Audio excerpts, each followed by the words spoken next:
Welcome back to our channel.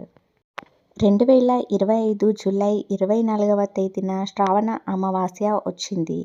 ఈ అమావాస్యను చుక్కల అమావాస్య అని కూడా అంటారు.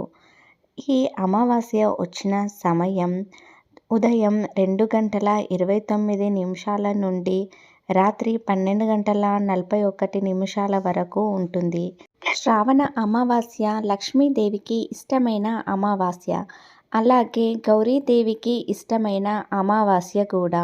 గౌరీదేవి లక్ష్మీదేవి అనుగ్రహం కలగాలంటే ఈ అమావాస్య రోజు ఉదయాన్నే స్నానం చేసిన తర్వాత మీ పూజ గదిలో తమలపాకులో పసుపుతో గౌరీదేవి చేసి పసుపు కుంకుమ అక్షంతలతో పువ్వులతో పూజ చేస్తూ ఈ మంత్రాన్ని చెప్పుకోండి. ఓం శ్రీ గౌరీదేవియే నమః అని 21 సార్లు చెప్పండి. లక్ష్మీదేవి అనుగ్రహం పొందుతారు. అమావాస్య రోజు గుమ్మడికాయని ఎలా కట్టుకోవాలో చూద్దాం. గుమ్మడికాయను సాయంత్రం కట్టుకోవాలి. దీని ఫలితాలు కూడా చూద్దాం. ఇంటి దిష్టి పోవాలని కట్టుతారు. దీనికి బూడిద గుమ్మడికాయను తీసుకోవాలి. పైన కాడ ఉండాలి. గుమ్మడికాయను కడగకూడదు. ఈ గుమ్మడికాయకు పసుపు రాసుకోవాలి. గుమ్మడికాయను బుధ, గురు వారం మరియు అమావాస్య రోజులలో కట్టుకోవాలి.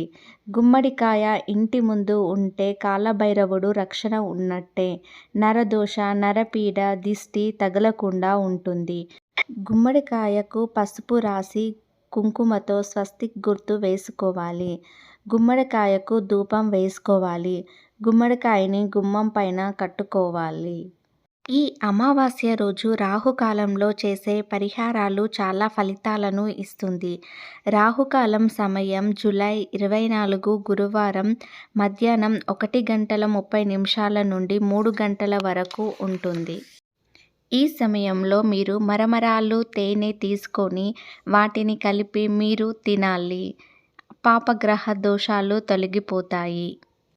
అమావాస్య రోజు లక్ష్మీదేవికి పరమాన్నం నైవేద్యంగా పెట్టాలి. లక్ష్మీ కటాక్షం కలుగుతుంది.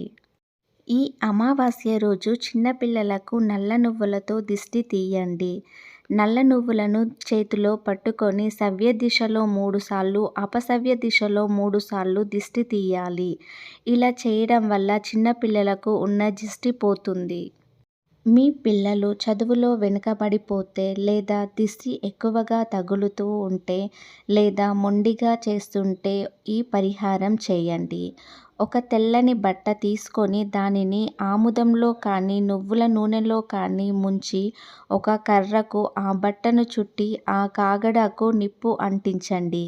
మీ పిల్లల చుట్టూ 3 సార్లు తిప్పి అది పూర్తిగా కాలిపోయాక ఆ బూడిదను మీ పిల్లలకు బొట్టుగా పెట్టండి.